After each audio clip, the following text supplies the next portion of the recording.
The wounded coal miner peered through his shrapnel-splayed windshield and tried to ignore the flopping noises coming from his blown tires as he drove along Ukraine's last link with the besieged East.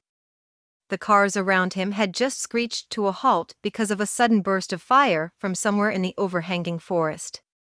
But Sergei Tokarev seemed impervious to the danger after being shelled on his way back to the frontline village of Zolot to rescue his stranded neighbors.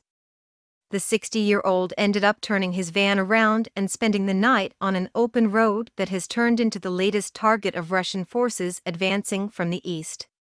White smoke from burning fields shrouded the debris of charred buildings smoldering behind him.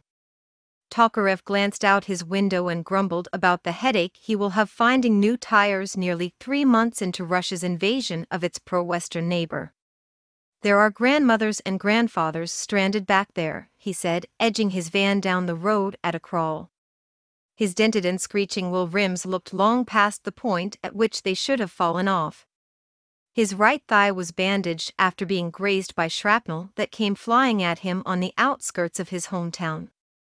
"If I am fated to die here, I will die here," the coal miner shrugged. "But if not, I will keep pulling people out. They are here."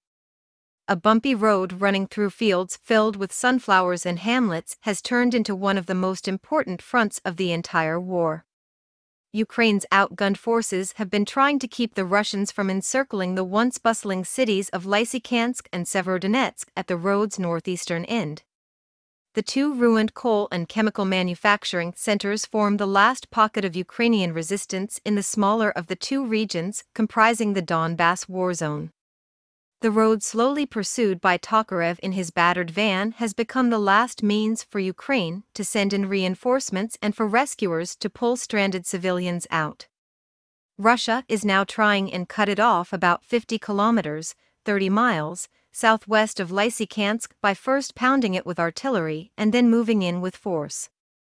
Ruffled mounds of black earth expose spots where Russian shells have smashed into sides of the two-lane route. Lightly armed Ukrainian soldiers tried to shield themselves in dune-like reinforcements erected in ditches and ravines. Buildings housing troops and equipment burn from precision strikes launched from invisible positions. "They have reached us," a soldier who uses the nom de guerre Tadzik said near the twisted body of one of his fallen comrades in arms. "We can't see them, but they are here." Last road out.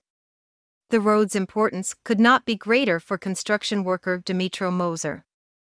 The 32-year-old had his twin toddlers in his arms and tears in his eyes after losing his wife in one of the ceaseless shellings engulfing Severodonetsk.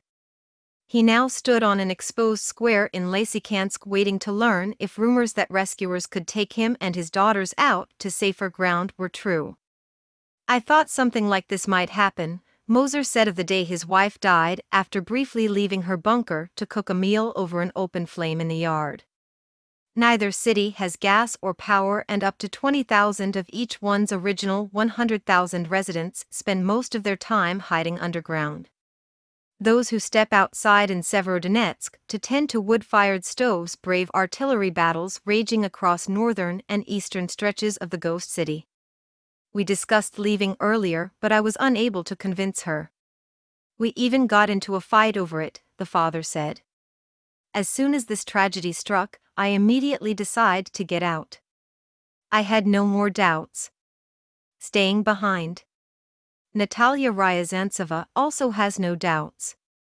The 57-year-old businesswoman watched her daughter move to the French Riviera and her son settle in Poland when the East became engulfed by an 8-year insurgency that the Kremlin backed prior to its invasion. Both panicked after Ryazantseva told them how she barely escaped with her life from a shell that smashed through her bedroom ceiling earlier this month. "They told me to leave immediately," she said cheerfully in the rose garden of a detached home on the leafy edge of Lysychansk. The whistles of artillery fire seemed distant and Ryazantseva appeared relaxed while describing the pain of life without electricity or running water. "How can I leave?" she asked. "We are old people now. At my age, a woman wants the quiet and comfort of her own home. So we decided to stay."